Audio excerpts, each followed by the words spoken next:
بلا کس طرح اللہ تعالیٰ ان فلسطینیوں پر رحم کر رہا ہے جو مجاہدین لڑ رہے ہیں، جو مر رہے ہیں، جن پر بمباری ہو رہی ہے، اللہ کس طرح ان پر رحم کر رہا ہے؟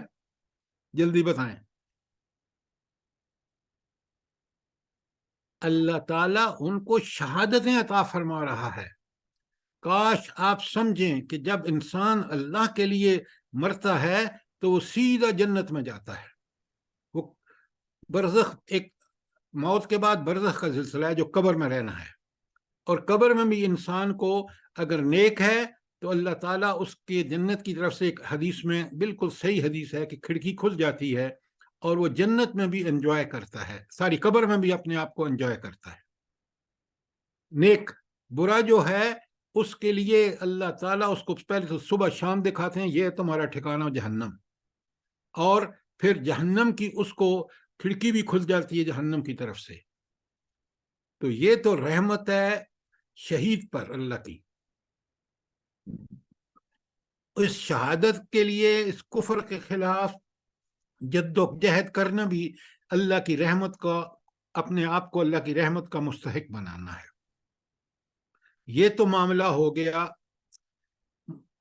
اس وقت فلسطین میں کہ ان پر اللہ کا رحمت یہ ہے کہ اچھا، دوسری بات، جن لوگوں نے یہ سارا عالم کفر، چاہے وہ امریکہ ہو، چاہے وہ یورپ ہو، فرانس ہو، جرمنی ہو، جو اس کے ساتھ کھڑے ہیں، اللہ تعالیٰ ان کو آزما رہا ہے اور ان کو مہلت دے کے، اگر دنیا میں نہیں سمجھیں گے تو آخرت میں سارے کے سارے بمائے اسرائیل کے اللہ کی لعنت کے مستحق ہوں گے، اللہ کے عذاب کے مستحق ہوں گے۔ تو اللہ کی رحمت اس کے ساتھ ہے، یعنی آخرت میں، جو دنیا میں اللہ تعالیٰ کے حکم کے مطابق زندگی گزارے۔ لہٰذا میں اور آپ اگر اللہ کی رحمت چاہتے ہیں دنیا اور آخرت میں، تو پھر اس رحمان کی رحیمی کا مستحق ہونے کے لیے ہمیں نیک اعمال کرنے ہوں گے۔ ہمیں زندگی کس طرح گزارنی ہوگی بلا؟ جلدی بتائیں۔ اگر ہم اللہ سے دنیا اور آخرت کی کامیابیاں چاہتے ہیں تو ہماری زندگی کس کے مطابق ہونی چاہیے؟ قرآن کے مطابق، قرآن اور سنت کے مطابق۔ قرآن اور سنت کے مطابق ہماری زندگی میں کوئی عمل ایسا نہیں ہونا چاہیے جو اللہ کے احکامات اور رسول اللہ صلی اللہ علیہ وآلہ وسلم کے طریقے کے خلاف ہو، ورنہ اس رحمت سے ہم محروم ہو جائیں گے جو اتنی بے حساب رحمت اویلیبل ہے اللہ کی، رحمان اور رحیم کے نام سے۔ اب آپ کا کوئی سوال بسم اللہ الرحمن الرحیم کے بارے میں، کوئی لفظ سمجھ نہ آیا ہو، کوئی بات سوال ہو آپ کا؟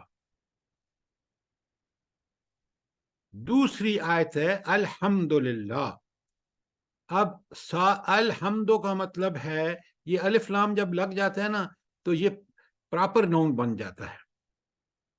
انگریزی میں سمجھتے ہیں آپ پراپر ناؤن کس کو کہتے ہیں؟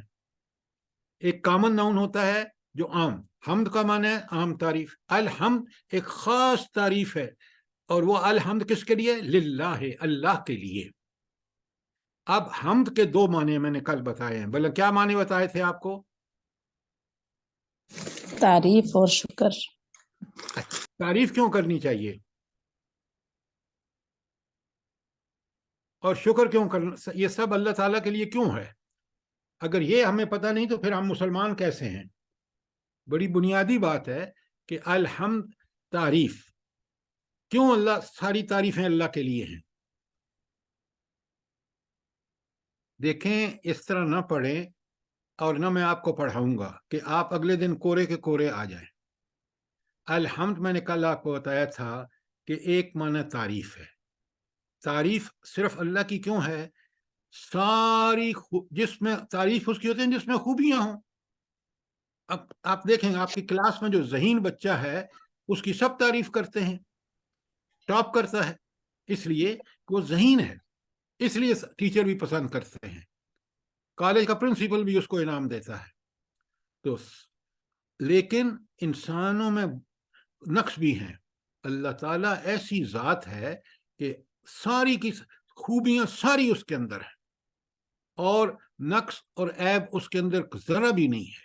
لہذا جو ہستی ایسی ہو کہ اس میں کوئی خرابی نہ ہو، کوئی نقص نہ ہو، تو تعریف کی مستحق وہی ہے، اس لیے کہ ساری خوبیاں اس کے اندر ہیں۔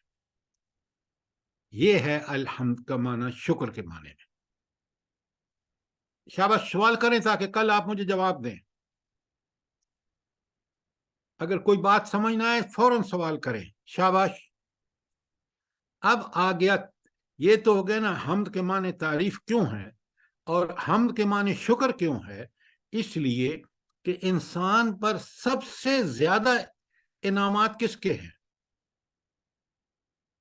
سب سے زیادہ اللہ تعالیٰ احسانات بندے پر اللہ تعالیٰ کے۔ اللہ۔ مثلاً کیسے، بتائیں کیسے، کون سے احسانات ہیں؟ اللہ نے ہمیں دیکھیں نا، آنکھیں دی ہیں، ناک دیا ہے، اور بہت سی۔ شاباش بیٹا، شاباش بیٹا، یہ تو اللہ جسم نے دیا نا۔ ہمیں مسلمان بنایا۔ اللہ تعالیٰ نے ہمیں، تو مسلمان بنیں گے تو مسلمان بنائے گا نا۔ اگر ہم سب کوشش سے ہی نہیں پہلے کریں گے تو خود سے نہیں اللہ بنیں تعالیٰ گے۔ نے ہمیں مسلمان بنایا، اللہ تعالیٰ اچھا بیٹا، آپ بڑے غور اور سے بہت سی سنیں۔ صلاحیتیں دی ہیں۔ شاباش شاباش، اب اور غور سے سنیں، میں بتاتا ہوں۔ اللہ تعالیٰ نے نہ صرف ہمیں پیدا فرمایا، پیدا کر کے ہماری ساری ضروریات پوری کی۔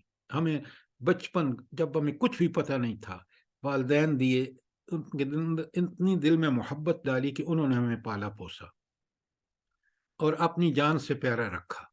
یہ سارے بندوبست کس نے کیے ہیں؟ جلدی اللہ بولیں۔ تعالیٰ۔ اللہ تعالیٰ نے کیے ہیں۔ اور وہی اللہ جو ہے پھر دنیا میں ہماری معاملات، جو بھی کام ہم کرتے ہیں، اس کی ہماری مدد فرماتا ہے۔ اگر ہم مومن ہوں تو پھر وہ ہمیں اچھی عادات اپنانے کی توفیق بخشتا ہے، ہم اپنے ایمان کے تقاضے پورے کریں تو۔ بات کو سمجھیں ورنہ سوال کریں۔ لہٰذا ہر احسان جو اللہ کا ہم پر ہے، جس کو ہم گن ہی نہیں سکتے۔ پتہ ہے قرآن کیا کہتا ہے؟ قرآن مجید میں اللہ تعالیٰ ارشاد فرماتے ہیں، وَإِن تَعُدُّوا نِعْمَتَ اللَّهِ لَا تُحْصُوهَا، کہ اگر تم اللہ کی ان نعمتوں کو کاؤنٹ کرنا شروع کرو، گننا شروع کرو، تم گن نہیں سکتے، اتنی بے شمار نعمتیں ہیں۔ مثال آپ اپنے اندر دیکھیں کہ ہمارے جسم کے اندر نے اللہ نے کیا نظام بنایا ہے۔ پتہ نہیں کتنے اسپیشلسٹ چاہیے ایک آنکھ کے لیے، ایک کان کے لیے ENT، پھر آپ دیکھیں منہ کے لیے، جسم معدے کے لیے، اعضاء کے لیے، پتہ نہیں کس کس کے لیے۔ یہ کمال کاریگری کس کی ہے؟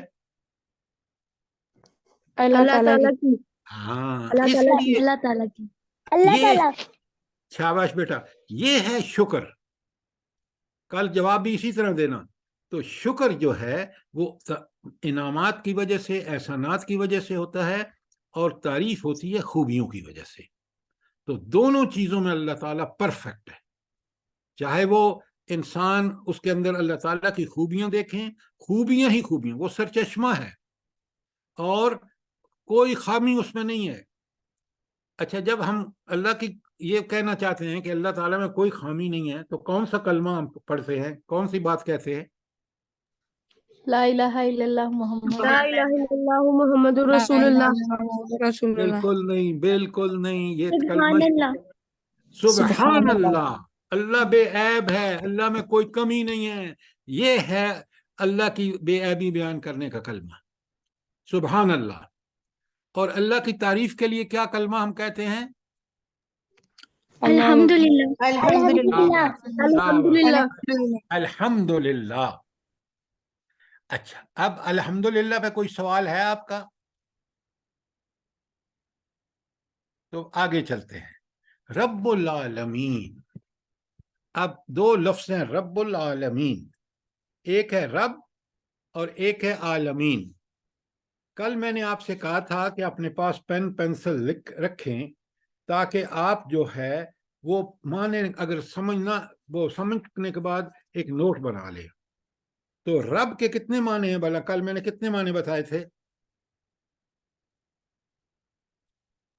اچھا بیٹا، بڑے غور سے سنیں۔ آپ کے پاس ہینڈ آؤٹ ہے نا؟ جی سر۔ جی سر۔ ہاں، بچوں کے سامنے رکھیں اس کو۔ جی۔ اچھا، اب آپ اس کے پیج 3 پہ جائیں نا، تو پیج 3 پہ، صفحہ 3 پہ، اور آپ کے سامنے جو ہے وہ آ گئی ہے، ہاں،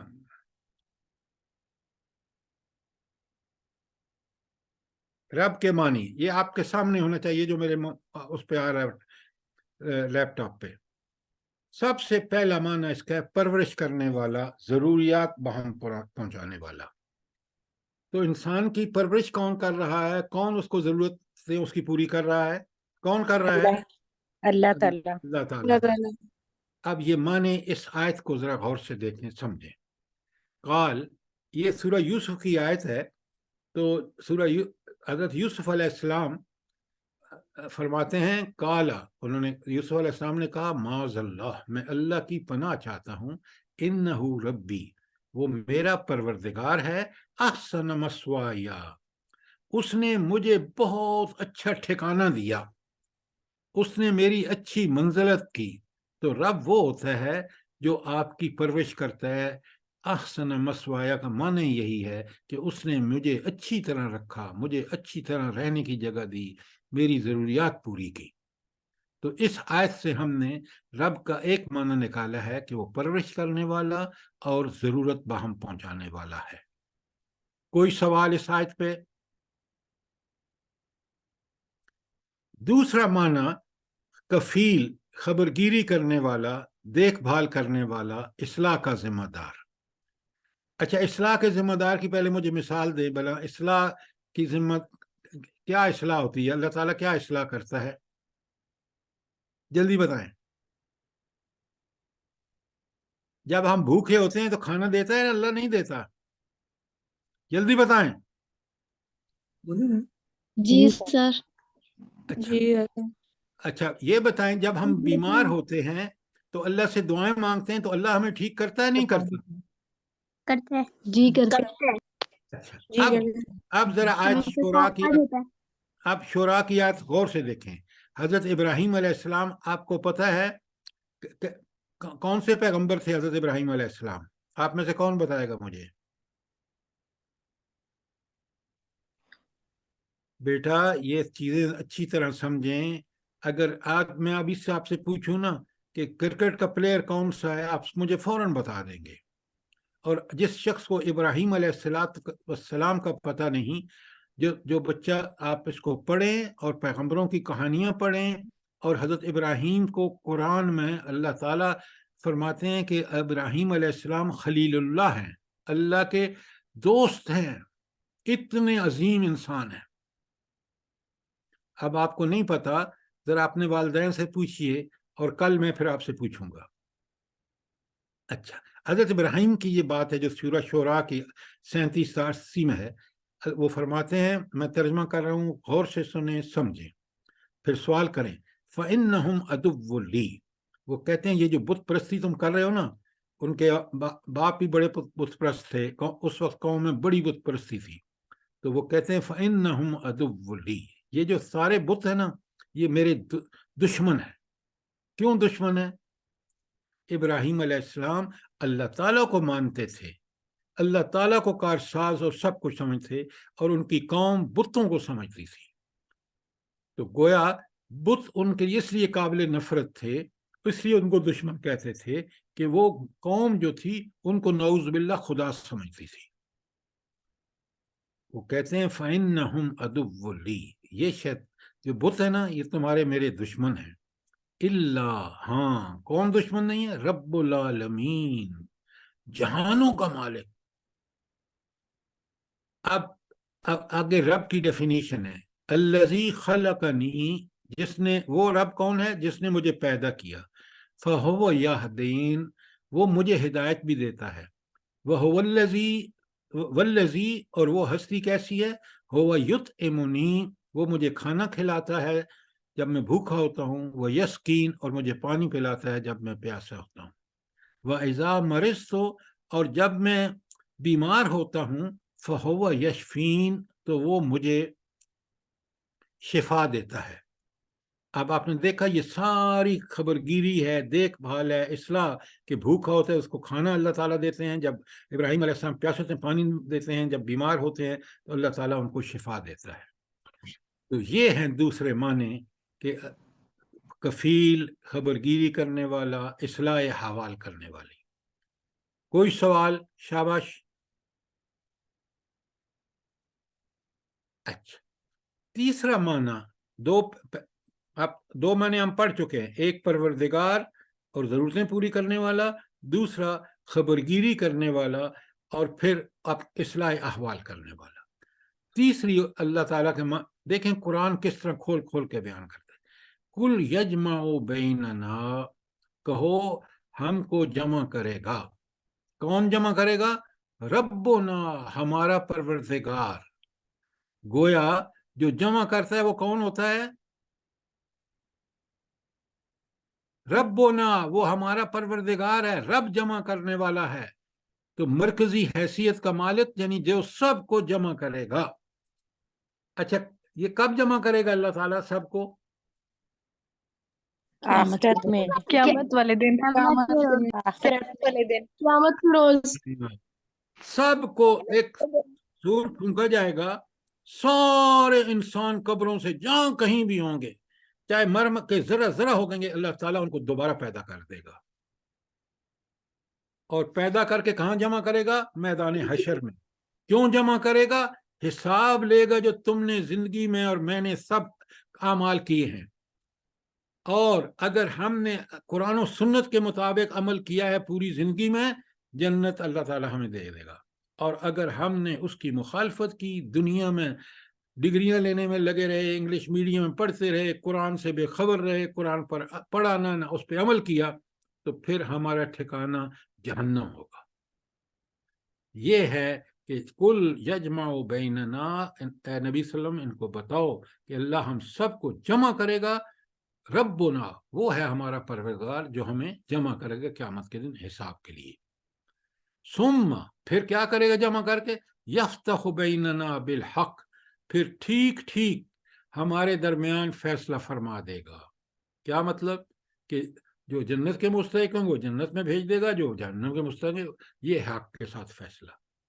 تو یہاں اس آیت سے پتہ چلا کہ رب وہ ہستی ہے جو سب لوگوں کو جمع کر کے ان کو حشر کے میدان میں اکٹھا کر کے حساب لے کے اور فیصلہ فرما دے گا ہمارے اعمال جو دنیا میں ہم نے کیے ہیں۔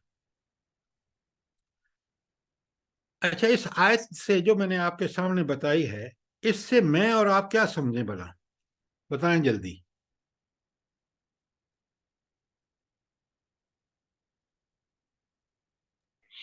ہر کام ہمیں اللہ تعالیٰ کے لیے کرنا چاہیے۔ ہاں، ہمیں پوری بیٹا ذمہ داری سے زندگی گزارنی چاہیے۔ ذمہ داری کیا ہے؟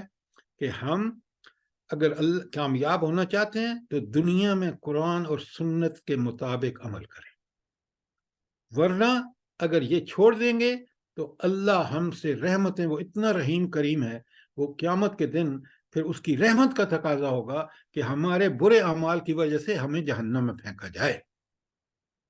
یہ بانے دیکھیں بیٹا، اس کو سمجھیں۔ آپ کی جو دنیاوی تعلیم ہے نا، وہ اتنی مفید نہیں ہے جتنا یہ اللہ کا کلام جو آپ کو ڈیولپ کرتا ہے آپ کی مینٹل کیپیبلٹیز کو۔ میں نے امریکہ سے ماسٹر الیکٹریکل انجینئرنگ میں کی ہے، دنیا کے 4 براعظموں میں کام کیا ہے، الحمدللہ ثم الحمدللہ کہ میں قرآن کا طالب علم تھا، اور آج مجھے بالکل سمجھ آ رہا ہے۔ یہ ساری ڈگریاں میں صرف انفارمیشن ہے، میڈیکل ڈگری میڈیکل کے بارے میں انفارمیشن ہے، انجینئرنگ کی انجینئرنگ کے بارے میں، وہ صرف دنیا میں کام آئے گی۔ آخرت میں یہ قرآن کا علم اور اس کے مطابق عمل یہ کام آئے گا۔ یہ بات کو اچھی طرح سمجھیں۔ تو آپ کو سمجھ آ گئی کہ مرکزی حیثیت کا مالک یہ رب کے معنی ہیں آیت 7 سے۔ سوال کریں بیٹا؟ اچھا، پھر ایک اور معنی ہے، اور وہ ہے سید۔ سید کا معنی ہوتا ہے سردار۔ سردار کون ہوتا ہے؟ جو ٹاپ پوزیشن پہ ہوتا ہے۔ مطاع مطاع کا مطلب کیا ہے؟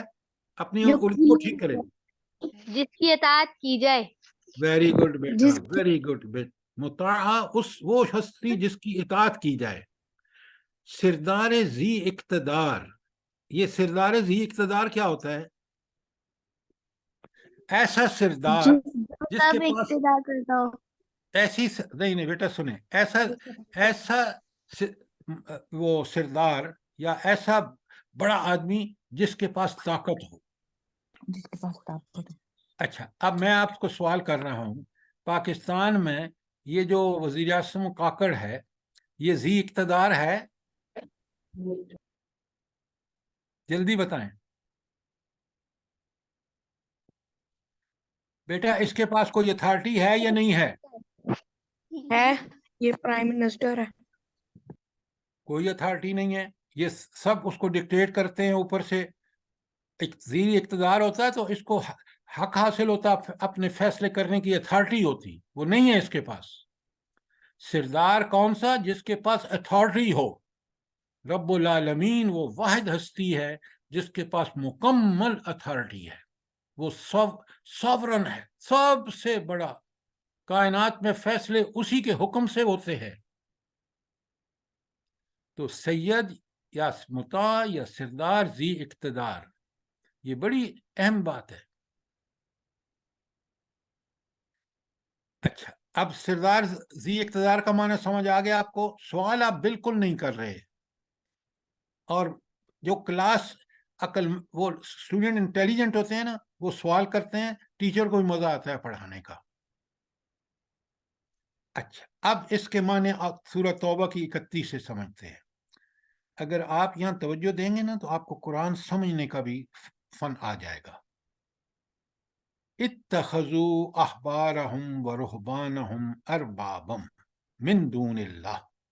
اتخذوا انہوں نے بنا لیا، اخبارہم اپنے علماء کو، ورہبانہم اور اپنے صوفیوں کو، اربابم یہ رب کی جمع ہے، ان کو انہوں نے کیا بنا لیا؟ رب بنا لیا. من دون اللہ، اللہ تعالیٰ کو چھوڑ کر. اصل رب کون ہے؟ اللہ اصل رب تعالیٰ. اللہ تعالیٰ ہے. ہاں، اللہ اور تعالیٰ. یہ جو یہودی اور عیسائی ہیں نا، یہ بات ان کے بارے میں ہے. انہوں نے کیا کیا؟ انہوں نے اپنے علماء اور اپنے درویشوں کو رب بنا لیا اللہ کو چھوڑ کر. اور کس کو رب بنا لیا؟ والمسیح ابن مریم، اور عیسیٰ ابن مریم کو بھی رب بنا لیا. اچھا، بھلا کیسے انہوں نے رب بنا لیا؟ عجائب پیچھے رہنے دو جی، کیسے رب بنا لیا بتائیں بیٹا. یہ سب چیزیں آپ کو سمجھنی چاہیے. آپ مومنوں کے گھر میں پیدا ہوئے ہیں. کیوں نے کہا کہ آپ اللہ تعالیٰ کے بیٹے ہیں؟ اچھا، ایک بات تو جب کسی کو اللہ کا بیٹا بنائیں گے تو بیٹا تو باپ کا وارث ہوتا ہے، پھر وہ بھی رب ہوگا. لیکن احبار اپنے علماء اور درویشوں کو کیسے رب بنا لیا انہوں نے؟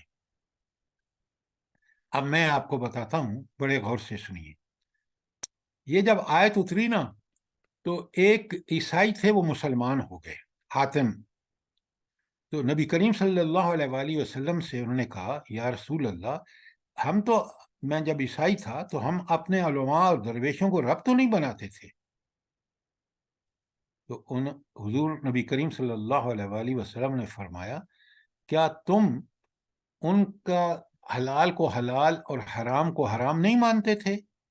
انہوں نے کہا، ہم یہ تو کرتے تھے. تو انہوں نے اللہ تعالیٰ کے رسول صلی اللہ علیہ وآلہ وسلم نے فرمایا کہ حلال و حرام تو صرف اللہ کا حق ہے، کسی عالم، کسی نبی، کسی درویش، کسی کا کوئی حق نہیں ہے. حلال و حرام کا فیصلہ وہی کرے گا. کیونکہ آپ اپنے علماء اور درویشوں کو حلال و حرام کے اختیار مانتے تھے ان میں، تو گویا آپ ان کو رب مانتے تھے. تو آپ ان کو ذی اقتدار مانتے تھے، ان کی اتھارٹی کو، اللہ کی اتھارٹی کو چھوڑ کے اس کی اتھارٹی پر عمل کرتے تھے. لہٰذا تم جو ہے، تم نے ان کو رب بنا لیا. یہ اس کے چوتھے معنی ہو گئے. کوئی سوال یہاں تک؟ شاباش. ایک سوال ہے. جی بیٹا فرمائیں. یہ ہے کہ کچھ عیسائی تھے، وہ جی پھر حضرت عیسیٰ کو مارنے کے لیے کیوں آ رہے تھے؟ نہیں بیٹا، عیسائیوں نے نہیں مارا، وہ یہودی تھے. عیسائی تو وہ لوگ ہیں جو عیسیٰ علیہ السلام پر ایمان لے آئے تھے کہ وہ نبی ہیں. انہی کو عیسائی آج بھی اس عیسیٰ کو عیسیٰ ابن مریم غلط کہتے ہیں، لیکن وہ عیسائی اس لیے ہیں کہ وہ حضرت عیسیٰ پر ایمان لے آئے تھے، بعد میں انہوں نے اللہ کا بیٹا بنا دیا اور شرک کیا. تو یہ ہے عیسائی. اب بات سمجھ آ گئی؟ جی. ہاں شاباش، سوال کیا کریں. اور پانچواں معنی مالک اور آقا. اور یاد رکھیں یہاں مالک اور آقا جس کے پاس طاقت اور اتھارٹی ہو. سورہ قریش کی آیت 3 ہے، یہ آخری صورتوں میں سے ہے. فَلْيَعْبُدُوا، پس یا لہٰذا ان کو چاہیے کہ یعبدو، فی کا معنی سارا یہ ہے کہ پس ان کو چاہیے یعبدو رب ھذا البیت، کہ اس گھر کے رب کی عبادت کریں. تو گھر کے رب کا معنی کیا ہو گیا؟ اللہ تعالیٰ.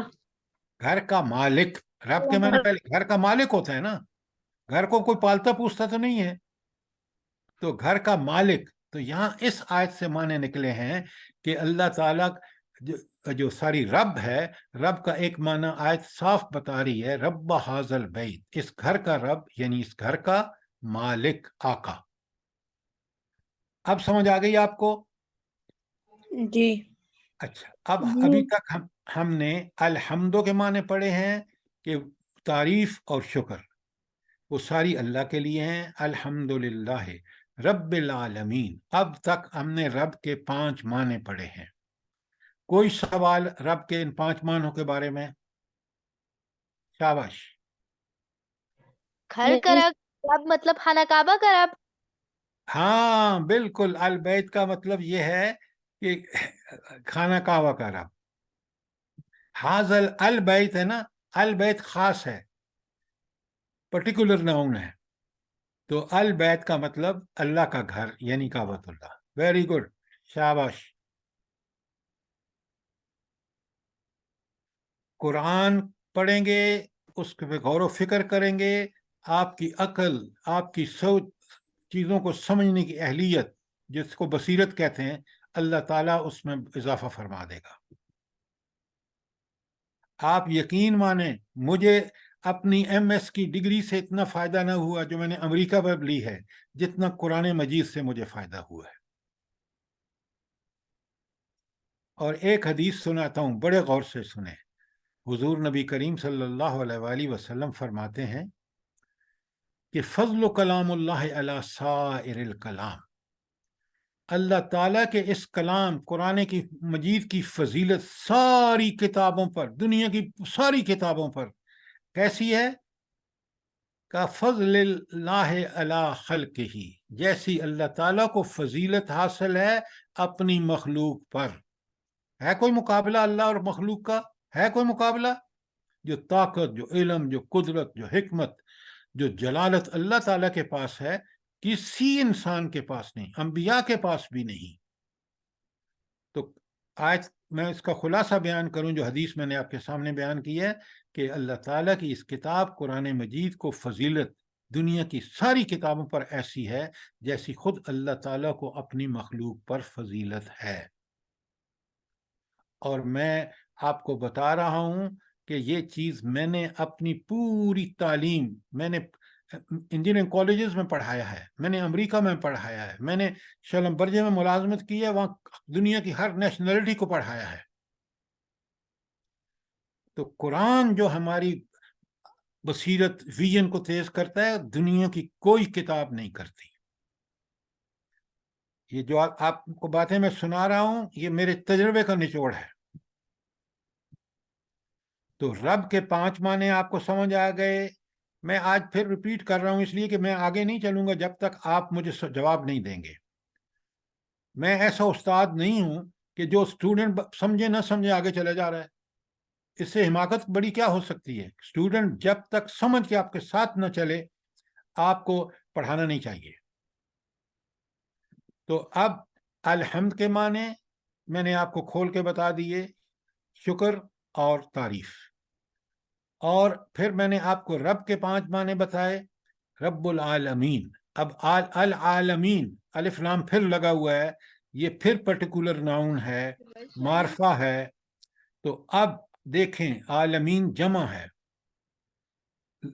عالم کی عالمین. تو اب بہت سارے عالم، عالم انس انسانوں کا عالم، عالم جن جنوں کا عالم، عالم نباتات یہ جتنے آپ کی بوٹینیکل چیزیں ہیں، عالم جمادات یہ پہاڑ زمین وغیرہ وغیرہ عالم جمادات ہے، عالم ارض زمین کا جتنی زمین ہے، عالم السماء آسمانوں کا عالم. تو کائنات میں چاہے یہ سارے یہ چیزیں ہوں وغیرہ میں آ گیا آپ کا سولر سسٹم ہو، آپ کی گلیکسیز ہوں، جو کچھ بھی ہے وہ سارے عالمین ہیں. اور ان عالمین کا رب کون ہے؟ اللہ تعالیٰ.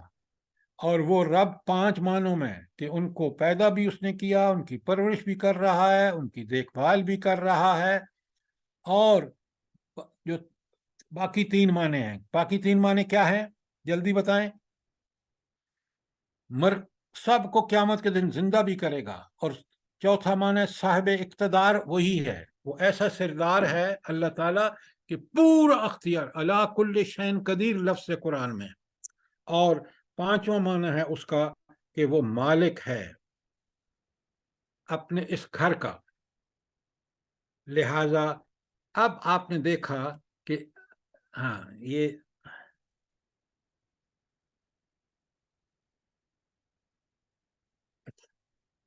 تو الحمدللہ رب العالمین کا معنی آپ کو سمجھ آ گیا؟